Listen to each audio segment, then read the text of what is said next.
All right, so who really holds power in America? Is it the states? Is it the federal government? Or is it the people? Well, here in Federalist number 46, James Madison's back, and he gives the answer that it kind of cuts through all the layers of politics. He basically says the people are the masters, and the governments are their servants, and, well, everything else is just detail. I'm Matt Haskman. I'm a high school history teacher, civics teacher on top of it. A mediocre one at that, but I'm here to talk about the Federalist Papers, and we're taking this journey through all 85 of them, and we're up to number 46. Hopefully we'll be to the end soon. Now, let's go ahead and set the stage here.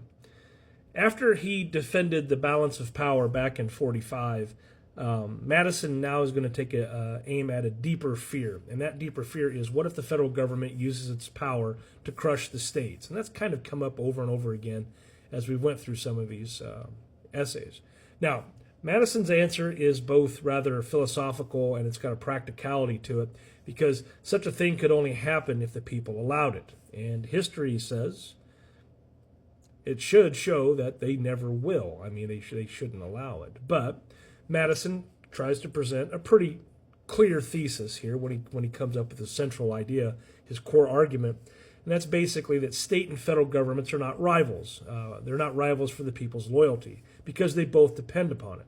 Madison writes, the federal and state governments are in fact but different agents and trustees of the people, constituted with different powers. So the people created both, and they can correct or replace either if it betrays them. Social contract, right? So what about the people's allegiance here in Madison's argument? Madison's trying to remind the readers of the essay that people's daily lives are tied more closely to state governments, to their laws, and then we got schools and courts and communities. And so if the federal government ever tried to overstep that, the states would resist, and citizens would rally to the states instinctively. So local loyalty is not weakness, it's actually a safeguard against an overreaching government. And he writes again, the affectations of the people will always be more strongly attached to the governments of their respective states, i.e., look at what happened in the Civil War. Now, Madison then goes on to dismantle the idea from the anti-federalists that the national government could somehow enslave the states. Even if it wanted to, which Madison has doubts about, it just simply lacks the means. The states control the local militias, the courts, and the everyday instruments of governance. Now, you got to put yourself back in an 18th century, early 19th century mindset. So the federal governance then depends on the states for enforcement and organization. If Washington, when it becomes the capital, overreaches, then it risks paralysis instead of power. But Madison then turns to the role of the militia, because he turns to that question of military force, because critics of the Constitution warned that the new government might use a standing army to suppress the people. But Madison responds with confidence, and he says that the people themselves are the army. He writes, the ultimate authority resides in the people alone. And with hundreds of thousands of citizens armed and loyal to their states, no federal army could ever impose tyranny against the will of the people. It's one of the clearest statements of popular sovereignty ever written, although Madison couldn't foresee the size and nature of weapons that we'd have in modern times. But anywho, we're still dealing with Madison's point of view from then. Now, Madison exercises a great deal in confidence in the system that he helped create. But Madison's faith in the American system is remarkable. He doesn't fear the people. He actually entrusts them. He trusts the people. He doesn't fear the government. He's trying to say that it's balanced. And each layer, local, state, and federal, checks the other. And if all fail, well, then the people themselves remain the ultimate corrective force. This, according to Madison, is the true difference between a monarchy and a republic. Now, the point that some of you have all been waiting for, because you're probably doing some homework here, but if we look at Madison's 5 points, his logic here, he says, 1, that the people are the source of all power.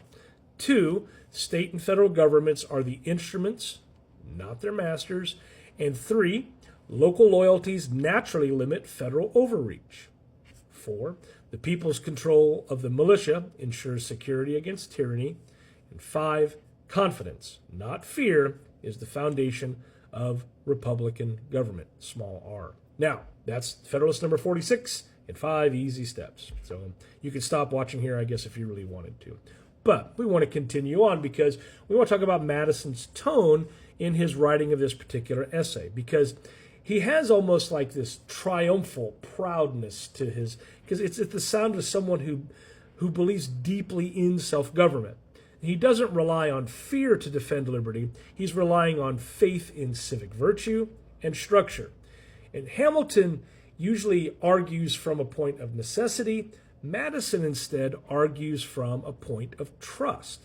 Now, Madison's moral lesson in this essay is pretty clear, and that is freedom doesn't survive through suspicion alone.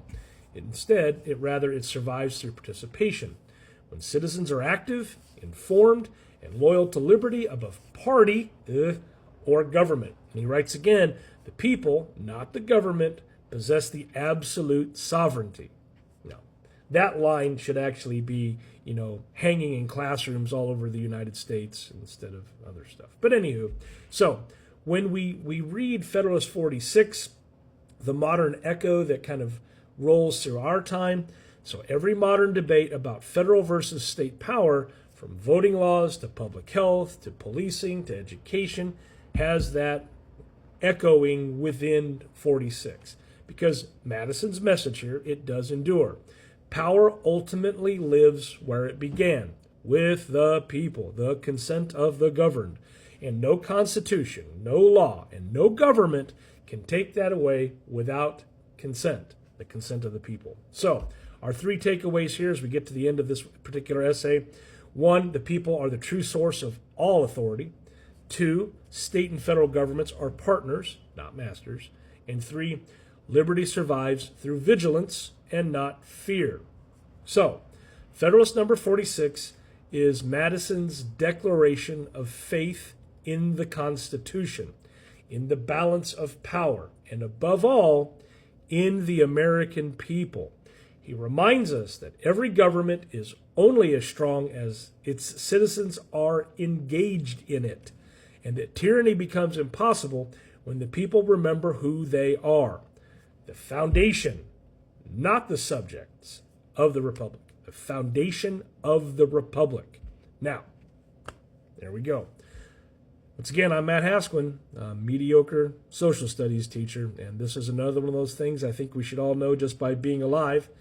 If this episode, if you made it this far, because good grief, they're long, if it helped you see how Madison tried to ground freedom in civic power, hey, do me a favor and share this thing. Follow me, because who knows what I'll come up with next. I know what it'll be. It'll be Federalist 47. And this is where, hey, Madison's going to be back, and he turns to another great safeguard of liberty, the separation of powers among the branches of government. So a little Montesquieu coming in here. So, hey, thanks for watching, and I'll catch you on the next one.